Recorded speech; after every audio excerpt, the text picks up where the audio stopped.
The 500 parking spaces available in Zone 2 refers to roadside areas only and doesn't include privately owned garages or parking areas or government-rented parking spaces. Following the launch of Zone 1 at Alameda Estate last year, the government is keen to avoid a late surge in applications for residential parking permits. The point is that I think applications are coming a little bit late and there will be a mad rush, I predict, towards the beginning of the scheme, which actually starts on the 1st of March. So what we're trying to tell people is to please, if you're going to want to be part of the scheme, the advice is to apply early, and because there is a process that does take some time where people need to submit paperwork, and there's certain things that need to be looked at before a permit can be handed out to an individual or a household. The residential parking scheme in Zone 2 falls under the Sustainable Traffic Transport and Parking Plan, but not everyone will be eligible.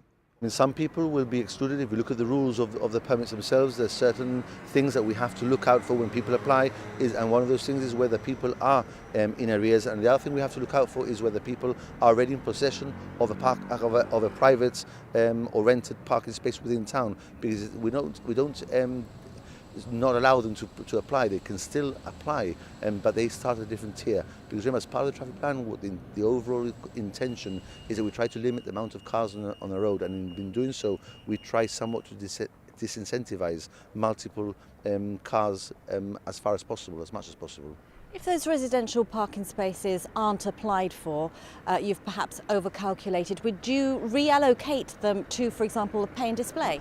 It would be a dream situation if the parking spaces were empty, because it means, and people didn't complain about that, because it means that then there's enough parking space hidden within car parks. So really, it's a lot of trial and error. We need to see how this pans out. I mean, I'm very excited to see what goes on with the scheme.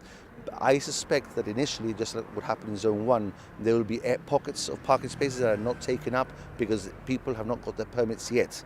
And within a short period of time after the scheme goes live, I suspect quite a sharp increase in applications for permits, and then we will very shortly see all parking spaces taken up, or at least a considerable amount of them taken up.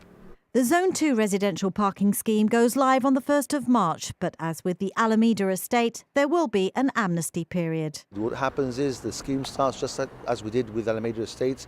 We start placing dummy fines on vehicles, just notifying that they're parking in an area which is a permit-only area, and that will happen for a number of weeks until the people start getting used to the scheme. It also gives people that extra time to be able to get their permits should they have left it for the last moment, and then we will go live sometime in mid-March, and we will announce that date in due course.